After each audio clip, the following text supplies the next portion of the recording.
Hello दोस्तों, मैं अरविंद कुमार आपका गुरुकुल इंस्टीट्यूट सूची में स्वागत करता हूं। तो दोस्तों, आज हम एसएससी जीडी के लिए भारतीय संविधान की ये दूसरी क्लास करने जा रहे हैं। इससे पहले कल ऑलरेडी एक क्लास हो चुकी है, जिन्हें आप लोग प्ले लिस्ट में जाकर देख सकते हैं, और हम इस वीडियो के नीचे डिस्क्रिप्शन बॉक्स में भी प्ले लिस्ट का लिंक दे देंगे। तो जो हमारे सारे एसएससी जीडी के योद्धा हैं वो बिल्कुल तैयार हो जाइए और अपनी नोट्स निकाल लीजिए, और क्लास को सारे योद्धा धमाकेदार तरीके से शेयर करेंगे और लाइक करेंगे, और चैनल को सब्सक्राइब कर बेल बटन अवश्य दबाएं, जिससे हमारी आने वाली सभी वीडियो की नोटिफिकेशन आपको नियमित रूप से मिल सके। तो जी हाँ मेरे प्यारे साथियों, चलते हैं आज की क्लास, देखते हैं क्या आपके लिए होने वाला है खास। तो लिखिए, आप लोग मेरे साथ नोट्स बनाइए कि मात्र एक बार की मेहनत से सारे जितने भी एग्जाम आप लोग दें सारे आपके क्वालिफाई हो जाएं। तो मेरे साथ आप लोग नोट्स बनाते हुए चलिएगा और देखते हैं प्रस्तावना में आपको हम कैसे पढ़ाते हैं और क्या होने वाला है आपके लिए खास। तो लिखिएगा, जो प्रस्तावना है वो सबसे पहले पूछी जाती है कि जो पंडित जवाहरलाल नेहरू ने एक उद्देश्य प्रस्ताव रखा था। क्या? पंडित जवाहरलाल नेहरू के उद्देश्य प्रस्ताव, जिसको पंडित जवाहरलाल नेहरू ने 13 दिसंबर 1946 को प्रस्तुत किया था। क्या? पंडित जवाहरलाल नेहरू द्वारा रखे गए उद्देश्य प्रस्ताव जो 13 दिसंबर 1946 को रखा गया था और जिसे 22 जनवरी 1947 को पास किया गया, उसी से जो भारतीय संविधान की प्रस्तावना है वो शुरू होती। तो लिखिएगा, प्रस्तावना में पंडित जवाहरलाल नेहरू द्वारा पंडित जवाहरलाल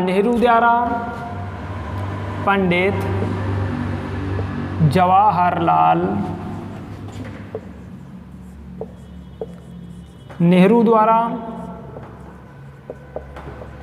13 दिसंबर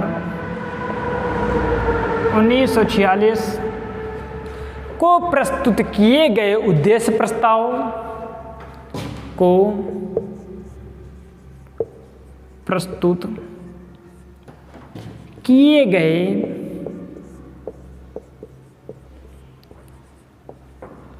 उद्देश्य प्रस्ताव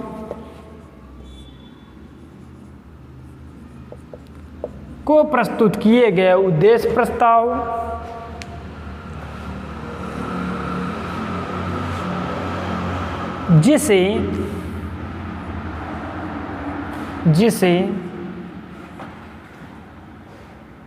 जिसे संविधान सभा द्वारा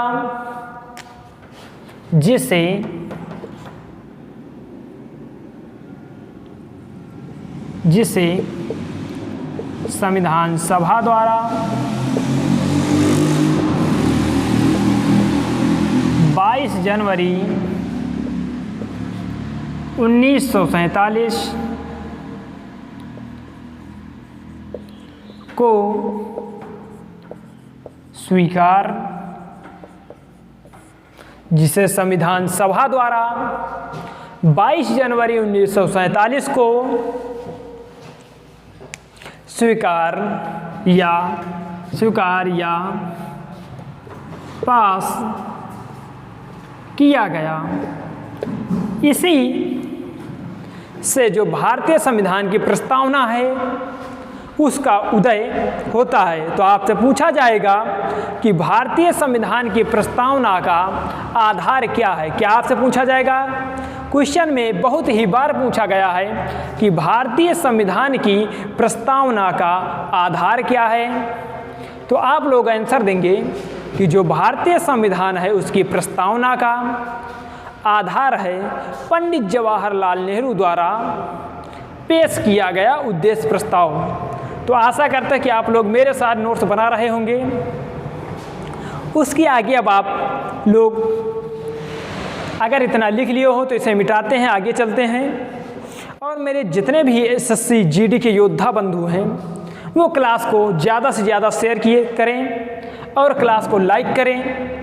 आप लोग अपना सहयोग बना कर रखिएगा और ये गुरुकुल इंस्टीट्यूट सूची आपकी सेवा में सदैव खड़ा है।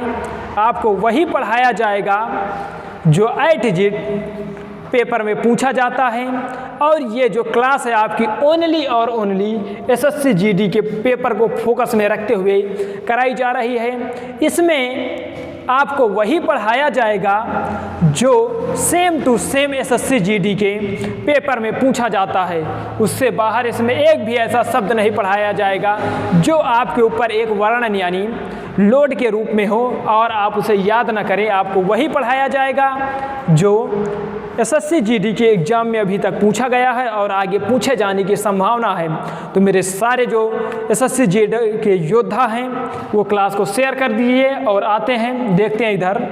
तो आपसे पूछा जाएगा कि जो पंडित जवाहरलाल नेहरू ने उद्देश्य प्रस्ताव कब प्रस्तुत किया, तो आप लोग ओनली बताएंगे कि 13 दिसंबर 1946 को पंडित जवाहरलाल नेहरू ने उद्देश्य प्रस्ताव पेश किया। और उसके आगे लिखिएगा, जिसे आपसे पूछा जाएगी कि उद्देश्य प्रस्ताव को संविधान सभा ने कब स्वीकार किया या पास किया, तो आप लोग आंसर बताएंगे कि 22 जनवरी 1947 को उद्देश्य प्रस्ताव को संविधान सभा द्वारा पास या स्वीकार किया गया। उसके आगे चलते हैं। अब हम अपनी प्रस्तावना को स्टार्ट करते हैं कि जो भारतीय संविधान की प्रस्तावना है, जिसे भारतीय संविधान का हृदय भी कहा जाता है। आपसे यहाँ पर हृदय के संबंध में 2 क्वेश्चन पूछे जाते हैं। एक क्वेश्चन आपसे कभी कभी ये पूछा जाता है कि पंडित B.R. अम्बेडकर ने क्या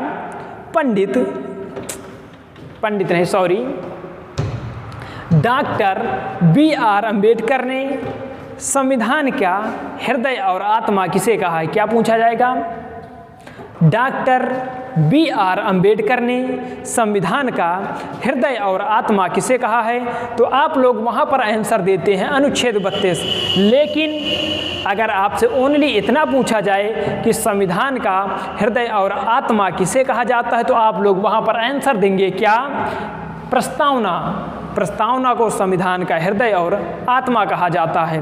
तो अगर आपसे ये भी पूछा जाए क्वेश्चन IAS प्रीलिम्स एग्जाम और यूपी PCS में बहुत ही फेमस क्वेश्चन है, पूछा गया है कि प्रस्तावना को संविधान का हृदय किसने कहा? क्या प्रस्तावना को संविधान की या संविधान का हृदय किसने कहा? तो आप लोग इस क्वेश्चन का आंसर हमें कमेंट बॉक्स में दीजिएगा। बहुत ही बेहतरीन क्वेश्चन है। अगर आप लोग इस क्वेश्चन का आंसर कमेंट बॉक्स में देते हैं तो हमें पूरा विश्वास है कि आप लोग बहुत बेहतरीन तरीके से पढ़ रहे हैं और अब की बार आपको एसएससी जीडी में जॉब लेने से कोई नहीं रोक सकता।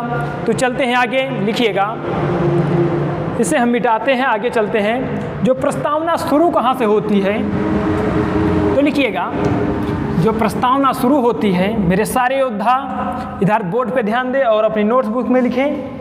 जो प्रस्तावना शुरू होती है, प्रस्तावना शुरू होती हम भारत के लोग क्या, अपनी नोट में लिखिएगा। प्रस्तावना शुरू होती है हम भारत के लोग क्या, हम भारत के लोग तो आप लोग पहले बताइए कि जो हम भारत के लोग हैं, प्रस्तावना यहाँ से शुरू होते, इसको सीधा सीधा इंडिकेट किया जाता है कि जो भारत में प्रमुख है वो कौन है। भारत में प्रमुख है यानी भारत की जनता, यानी लोग माने जनता, यानी लोग माने क्या हुआ? जनता। तो जो अगर आपसे पूछा जाए कि भारत में प्रमुख कौन है, क्या भारत में प्रमुख कौन है, यहाँ से आपसे क्वेश्चन पूछा जाता है क्या भारत में प्रमुख कौन है। एक क्वेश्चन ये हुआ। और इसी से दूसरा क्वेश्चन पूछा जाता है कि संविधान का स्रोत क्या है। क्या संविधान का स्रोत क्या है? आप लोग बताएंगे आंसर। सारे मेरे योद्धा आंसर बताएं कि संविधान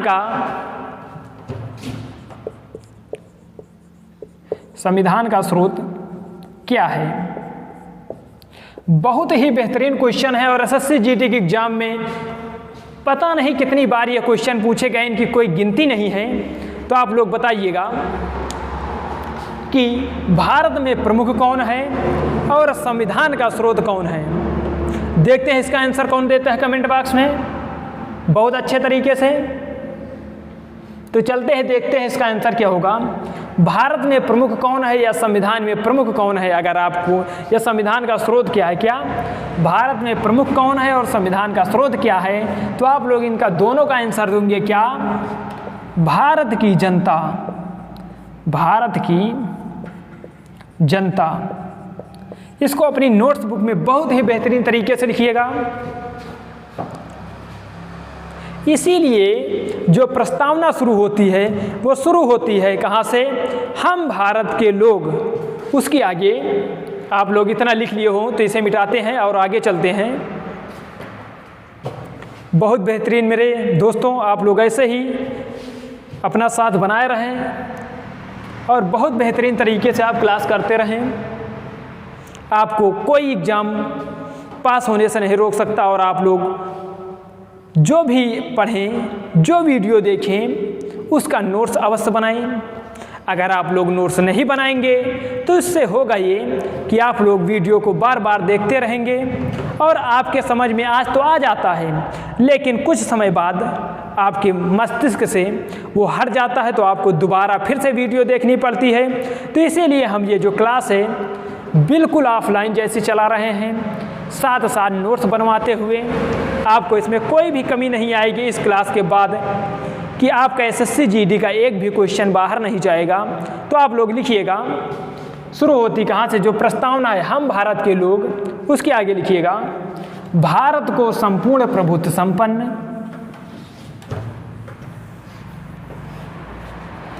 भारत को संपूर्ण प्रभुत्व संपन्न, हम भारत के लोग भारत को संपूर्ण प्रभुत्व संपन्न,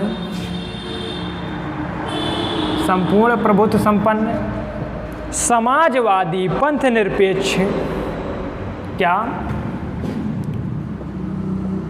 समाजवादी पंथ निरपेक्ष,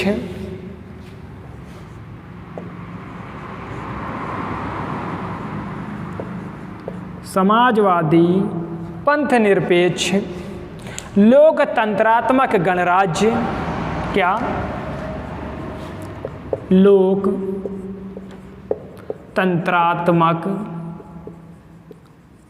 लोकतंत्रात्मक गणराज्य बनाने, लोकतंत्रात्मक गणराज्य बनाने,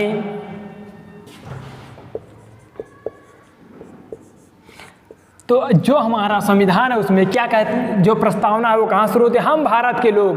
अब आपको बताया जा रहा है कि भारत को कैसे बनाया जाएगा, क्या हम भारत के जो लोग हैं वो भारत को कैसा बनाना चाहते हैं। तो उसके लिए कहा गया है कि हम भारत के लोग भारत को एक संपूर्ण प्रभुत्व संपन्न, क्या संपूर्ण प्रभुत्व संपन्न, और उसमें क्या होना चाहिए, एक समाजवाद होना चाहिए। हम भारत के लोग भारत को संपूर्ण प्रभुत्व संपन्न, समाजवादी, उसमें समाजवाद होना चाहिए, पंथ निरपेक्ष, क्या हम भारत के लोग भारत को कैसा बनाना चाहते हैं वो आपको प्रस्तावना में देखने को मिलेगा।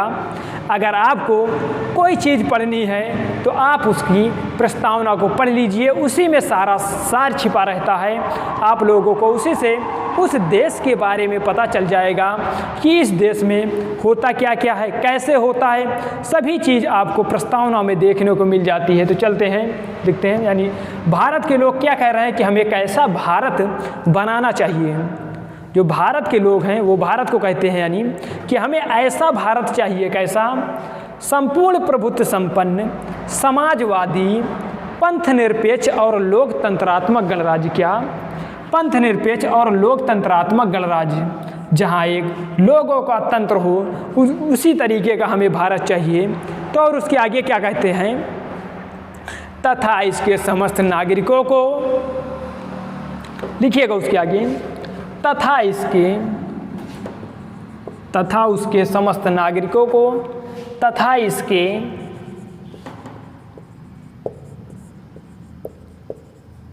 समस्त नागरिकों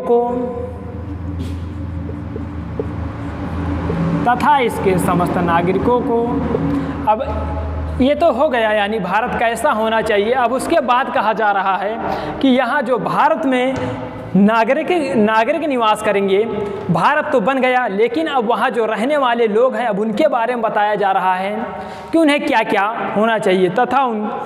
तथा इसके समस्त नागरिकों, जो नागरिक भारत में निवास करेंगे अब उनके लिए कहा जा रहा है सामाजिक, आर्थिक और राजनीतिक क्या, तथा इसके समस्त नागरिकों को सामाजिक, आर्थिक और राजनीतिक,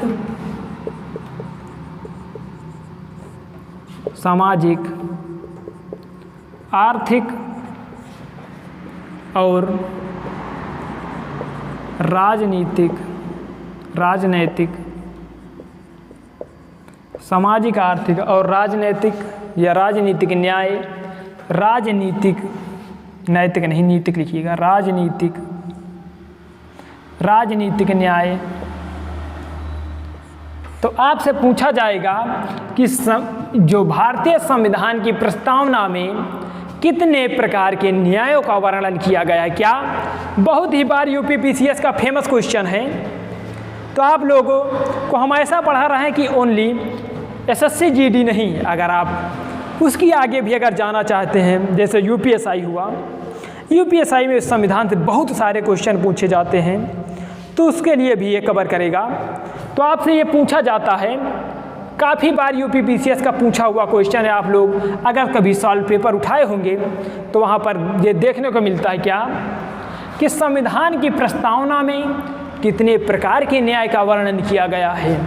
संविधान की प्रस्तावना में कितने प्रकार का न्याय का वर्णन किया गया। तो मेरे सारे योद्धा इधर ध्यान दे बोर्ड पर और देखिए कि संविधान की प्रस्तावना में 3 प्रकार के न्यायों का वर्णन किया गया है। कितने प्रकार के न्याय आप लोग बताइएगा।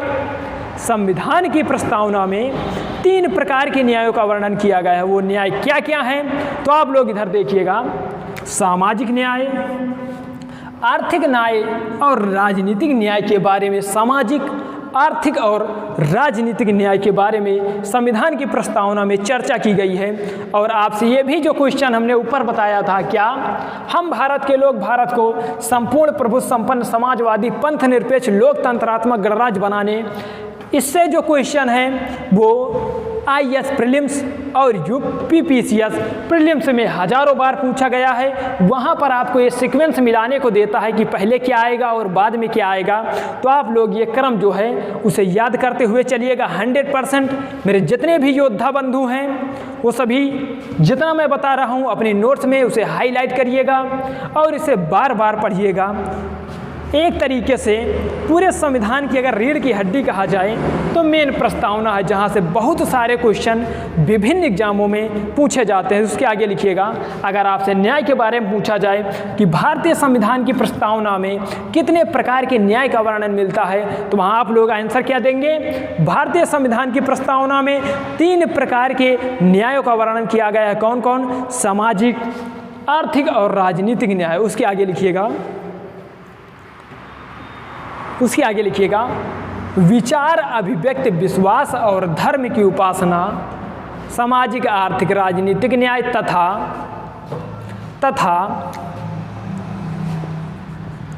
विचार,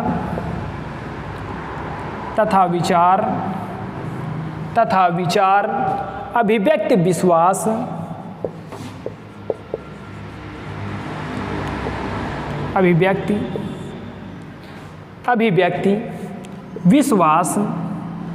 अभिव्यक्ति, विश्वास,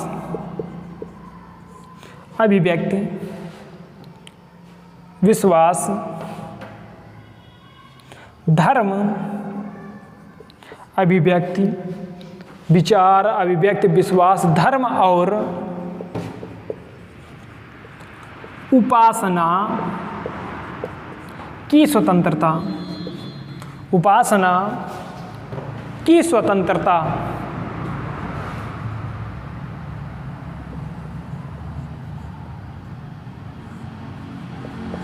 उपासना की स्वतंत्रता। क्या आपसे पूछा जाता है कि भारतीय संविधान में कितनी प्रकार की स्वतंत्रताओं का वर्णन किया गया है, तो आप लोग आंसर देंगे। क्या मेरे जितने भी योद्धा साथी हैं वो आंसर बताएंगे कि भारतीय संविधान की प्रस्तावना में कितनी प्रकार की स्वतंत्रता का वर्णन किया गया है, तो आप लोग आंसर क्या देंगे? मेरे सारे योद्धा बताएं। मैं आपके कमेंट का इंतज़ार करता हूं, आप लोग आंसर बताएं। तो आप लोग बहुत बढ़िया आंसर बता रहे हैं। तो इधर देखिएगा बोर्ड पे, अगर आपसे ये पूछा जाए तो आप लोग आंसर देंगे कि जो भारतीय संविधान की प्रस्तावना में 5 प्रकार की स्वतंत्रताओं का वर्णन किया गया है, और वो जो 5 प्रकार की स्वतंत्रता है वो कौन कौन है, तो आप लोग उसमें बताएंगे विचार, अभिव्यक्ति, विश्वास, धर्म और उपासना की स्वतंत्रता। क्या कि हम अपने विचारों को प्रकट कर सकते हैं, हम अपने विचारों को प्रकट कर सकते हैं, वो भी प्रस्तावना में बताया गया है। हम अपनी अभिव्यक्ति को प्रकट कर सकते हैं, जो हमको बोलना है वो बोल सकते हैं, हमें को जिस में विश्वास करना है उसके ऊपर हम विश्वास कर सकते हैं, वहाँ पर कोई मनाही नहीं, कोई रोक टोक नहीं। और उसके बाद हमें जो धर्म अपनाना है वो धर्म भी हम अपना सकते हैं।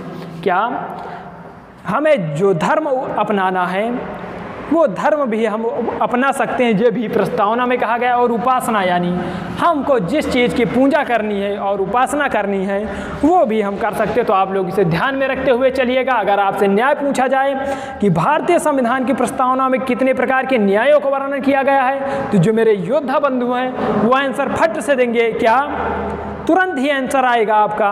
3 प्रकार के न्याय का वर्णन किया गया है। कौन कौन? सामाजिक, आर्थिक और राजनीतिक न्याय। क्या?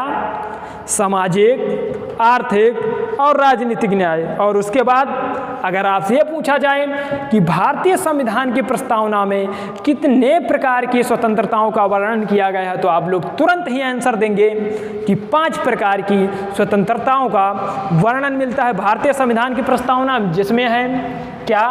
विचार, अभिव्यक्ति, विश्वास, धर्म और उपासना की स्वतंत्रता। और उसके आगे लिखिएगा स्वतंत्रता के आगे तथा प्रतिष्ठा और अवसर की समानता। क्या? तथा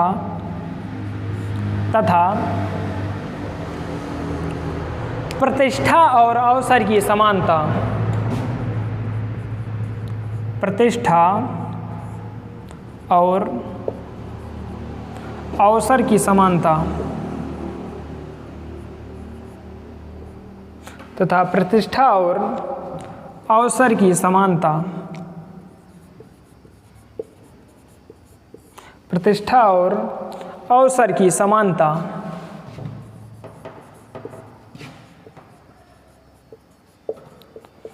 तो आपसे ये भी पूछा जाता है अवसर की समानता उपलब्ध कराने। क्या? अवसर की समानता। तो आप लोग से ये भी पूछा जाता है कि भारतीय संविधान की प्रस्तावना में कितने प्रकार की समानता का वर्णन किया गया है, तो आप लोग आंसर देंगे। क्या? आपसे क्वेश्चन पूछा जाता है कि भारतीय संविधान की प्रस्तावना में कितने प्रकार की समानता का वर्णन किया गया, तो मेरे जितने भी एसएससी जीडी के योद्धा हैं वो सारे तुरंत ही आंसर आना चाहिए आप लोगों का, चाहे किसी का आए या ना आए। लेकिन जो भी बच्चा या जो भी मेरा साथी गुरुकुल इंस्टीट्यूट सूची में पढ़ता है उसे ये अवश्य ही आना चाहिए। क्या?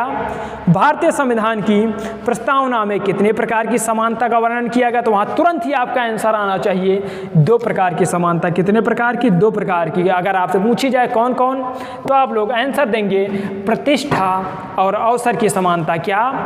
प्रतिष्ठा और अवसर की समानता। प्रतिष्ठा और अवसर की समानता। और उसके आगे लिखिएगा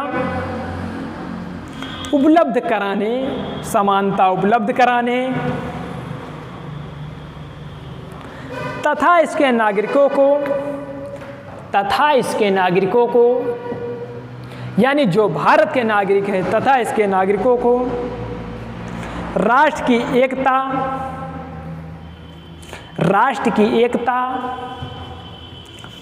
और अखंडता को सुनिश्चित करने वाली तथा राष्ट्र की एकता तथा राष्ट्र की एकता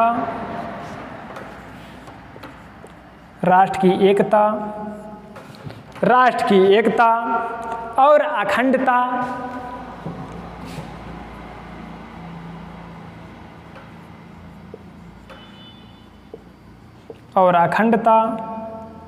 राष्ट्र की एकता और अखंडता को सुनिश्चित करने वाली, लिखिए गया इसके आगे, को सुनिश्चित करने वाली बंधुता की भावना को सुनिश्चित करने वाली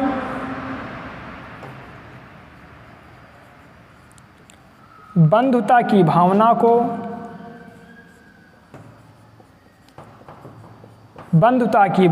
को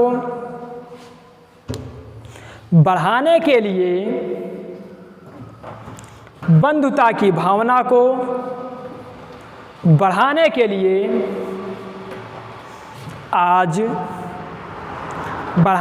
लिए पहले आप लोग इतना समझिएगा, फिर उसके आगे चलते हैं और क्या आने वाला है आपके लिए और भी खास उसे देखते हैं। तो इतना समझिएगा, अगर आपसे ये पूछा जाए क्या भारतीय संविधान की प्रस्तावना में कितने प्रकार की बंधुता का वर्णन मिलता है, तो आप लोग क्या देंगे?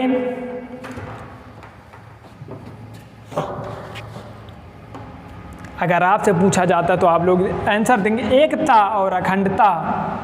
क्या अगर आपसे पूछा जाए कि भारतीय संविधान की प्रस्तावना में कितने प्रकार की बंधुता का वर्णन मिलता है, तो मेरे सारे योद्धा बंधु आंसर तुरंत आना चाहिए आपका कि जो भारतीय संविधान की प्रस्तावना है उसमें भारतीय संविधान की प्रस्तावना में 2 प्रकार की बंधुता का वर्णन मिलता है। कौन कौन? एकता यानी हम सभी में एकता होना चाहिए, और अखंडता यानी भारत एक अखंड राज्य है। क्या भारत एक अखंड राज्य है, भारत को खंडित नहीं किया जा सकता है। क्या भारत एक अखंड राज्य है, भारत को खंडित नहीं किया जा सकता कि हम भारत के टुकड़े कर दें। ऐसा हरगिज संभव नहीं है कि हम फिर से भारत का टुकड़ा कर दें, तो ये संभव नहीं है। ये हमारी प्रस्तावना में लिखा गया है और ये प्रस्तावना का एक आधारभूत ढांचा है। आप लोग पढ़ेंगे क्या कि केशवानंद भारती बनाम केरल राज्य का एक मामला आया था। क्या केशवानंद भारती बनाम केरल राज्य का मामला आया था, जिसमें संविधान के आधारभूत ढांचे की व्याख्या की गई थी। क्या केशवानंद भारती बनाम केरल राज्य, जिसी से यानी उसी से जो संविधान का आधारभूत ढांचा है उसी से निकला है।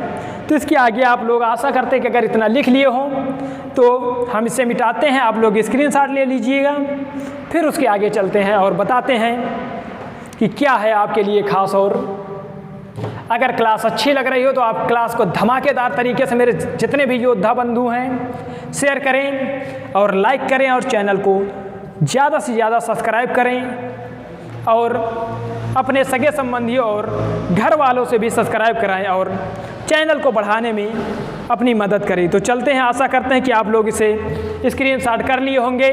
उसके आगे लिखिएगा। आज की ये क्लास आपके लिए बहुत ही बेहतरीन तरीके से पढ़ाई जा रही है। उसके आगे लिखिएगा आप लोग अपनी नोट्स में। इसे मिटा देते हैं, फिर शुरू करते हैं। हम आपको बहुत ही बेहतरीन तरीके से आज प्रस्तावना कि एकदम गर्दा मचा दोगे आप लोग इसके बाद प्रस्तावना की। अगर कहीं भी अगर प्रस्तावना का क्वेश्चन पूछा गया तो आप लोगों का हरगिज गलत नहीं होना चाहिए, दूसरों का चाहे हो भी जाए।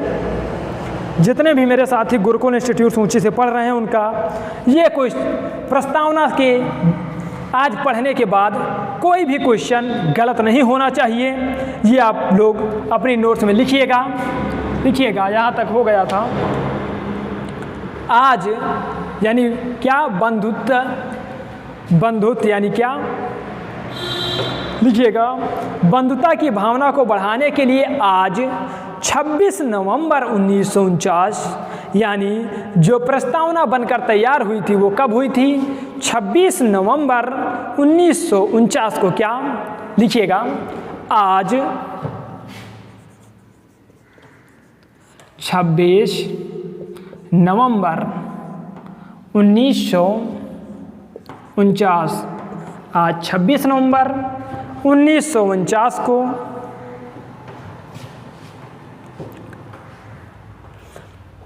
आज 26 नवंबर 1949 को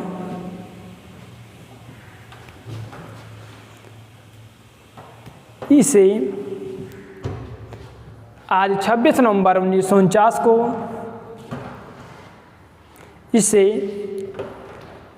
इसे किसे प्रस्तावना को इसे अंगीकृत, लिखिएगा, अंगीकृत, अधिनियमित और आत्मार्पित करते हैं। उसके आगे और लिखिएगा क्या, आज 26 नवंबर 1949 को, लिखिएगा, को मिति मार्ग शीर्ष, क्या, मित मार्ग शीर्ष संवत 2006 विक्रमी को, लिखिएगा, मित मार्ग शीर्ष, मित मार्ग शीर्ष संवत 2006 विक्रमी, आज यानी को मित मार्ग शीर्ष संवत 2006 विक्रमी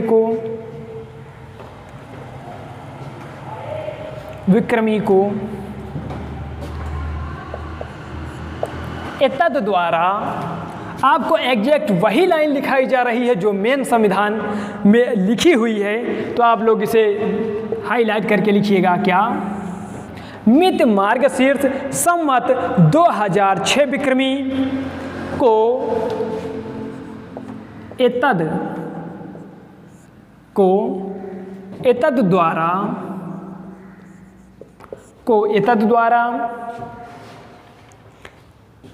अंगीकृत, अधिनियमित और आत्मार्पित करते हैं। क्या, एतद द्वारा अंगीकृत, अधिनियमित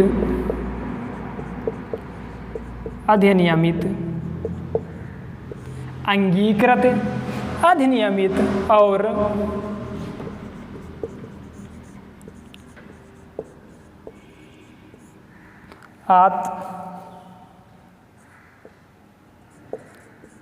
आत्मार्पित करते हैं। तो आप लोग मेरे जितने भी योद्धा हैं एसएससी जीडी की, ऐसे ही लाइन अपने नोट्स बुक में लिखिएगा। क्या, आज 26 नवंबर 1949 को मित मार्ग शीर्ष संवत 2006 विक्रमी को एतद द्वारा अंगीकृत, सेम ऐसे आपसे पूछा जाता है, आईएएस प्रीलिम्स और यूपी पीसीएस प्रीलिम्स से हजारों बार पूछा गया है। इसको आपको ये सीक्वेंस मिलाने के लिए आता है। क्या, आज एतद द्वारा पहले आता है अंगीकृत, फिर अधिनियमित और उसके बाद में आता है आत्मार्पित तीसरे नंबर पर। तो आप लोग ऐसे ही सेम मेरे जितने भी योद्धा बंधु हैं अपनी नोट्स में लिखिएगा। इसमें बिल्कुल भी मिस्टेक नहीं होनी चाहिए। नहीं, अगर आपका कभी सपना है यूपीएससी या पीसीएस में जाने का तो आप लोग कहीं चूक सकते हैं। ऐसा क्वेश्चन हजारों बार पूछा गया और जो आने वाली ये बिहार पुलिस का पेपर होने वाला है, यानी जिसका भी फॉर्म भरा गया है, तो उसके लिए भी एक रात बहुत ही महत्वपूर्ण है। तो दोस्तों, अब हम आपको कल बताएंगे क्या, जितने भी सारे आपको जैसे है क्या, संपूर्ण प्रभु संपन्न का अर्थ क्या होता है, समाजवादी, पंथ निरपेक्ष, लोकतंत्रात्मक, गणराज्य, इनका सबका कल हम आपको अर्थ बताएंगे कि यह होते क्या क्या हैं। तो अगर आपसे आज पूछा जाए कि भारतीय संविधान की प्रस्तावना में कितने प्रकार का न्याय मिलता है, अगर आपसे पूछा जाए न्याय, क्या न्याय, तो आप लोग आंसर क्या बताएंगे? पूछा जाए अगर आपसे भारतीय संविधान की प्रस्तावना में कितने प्रकार के न्याय का वर्णन मिलता है, तो आंसर क्या होगा? 3। क्या? सामाजिक, आर्थिक और राजनीतिक। कितना? 3। कौन कौन? सामाजिक, आर्थिक और राजनीतिक न्याय अगर आपसे। उसके बाद और अगर पूछा जाए कि कितने प्रकार की स्वतंत्रता है, क्या स्वतंत्रता, तो आप लोग क्या देंगे? मेरे सारे योद्धा ध्यान दे इधर बोर्ड पे, और साथ साथ आंसर कमेंट बॉक्स में लिखते चलिए। तो बताइए आप लोग कि भारतीय संविधान की प्रस्तावना में, क्या भारतीय संविधान की प्रस्तावना में कितने प्रकार की स्वतंत्रता का वर्णन मिलता है? तो आप लोग आंसर बताइए कमेंट बॉक्स में। तो इसका जो आंसर होगा वो होगा क्या? 5। कौन कौन? विचार, अभिव्यक्ति, विश्वास, धर्म और उपासना की स्वतंत्रता। और उसके बाद आपसे और पूछा जाता है क्या कि भारतीय संविधान में कितने प्रकार की समानता उपलब्ध है? क्या अगर आपसे पूछा जाए क्या समानता,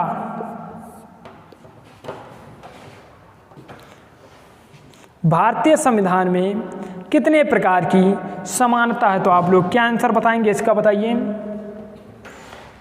सारे मेरे योद्धा आंसर दें। अगर आपसे समानता के बारे में पूछा जाए, समानता 2 प्रकार की, कौन कौन? आप लोग तुरंत कमेंट बॉक्स में आंसर करके बताइए, हमने आप लोगों को पढ़ाया है। कितने प्रकार की समानता? 2 प्रकार की। कौन कौन?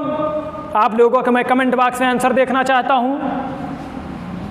तो इसका जो आंसर होगा वो होगा 2। कौन कौन? प्रतिष्ठा और अवसर की समानता। क्या? प्रतिष्ठा और अवसर की समानता। अगर उसके बाद अगर आपसे और क्वेश्चन पूछा जाता है कि भारतीय संविधान में जो बंधुता है वो कितने प्रकार की है? क्या बंधुता, तो आप लोग आंसर देंगे। आंसर बताइए आप कमेंट बॉक्स में कि भारतीय संविधान में कितने प्रकार की बंधुता है। तुरंत बताइए आंसर। जी हाँ मेरे दोस्तों, अगर आपसे पूछा जाए तो यहाँ पर भी आंसर होगा 2। कौन कौन? राष्ट्र की एकता और अखंडता। क्या? राष्ट्र की एकता और अखंडता। तो लिखिएगा राष्ट्र की एकता और अखंडता। और यहाँ पर संविधान में एक शब्द और है, क्या? भाईचारा। यानी हम एक दूसरे से भाईचारे की वेश बनाकर चलेंगे, यानी भाईचारा एक दूसरे के साथ बनाकर चलेंगे। तो दोस्तों आशा करते हैं कि आज की क्लास आपको बहुत ही पसंद आई होगी। अगर आपको पसंद आई है तो आप क्लास को ज़्यादा से ज़्यादा लाइक और शेयर करें और चैनल को सब्सक्राइब कर बेल बटन अवश्य दबाएं। अगर आपने अभी तक चैनल को सब्सक्राइब नहीं किया तो तुरंत ही कीजिए और अपने सगे संबंधियों और घर वालों से भी चैनल सब्सक्राइब करवाएं। तो धन्यवाद। मिलते हैं कल, यानी जो अभी प्रस्तावना का बचा हुआ पार्ट है उसको हम कल की क्लास में कवर करवाएंगे। तो धन्यवाद, मिलते हैं नेक्स्ट क्लास में।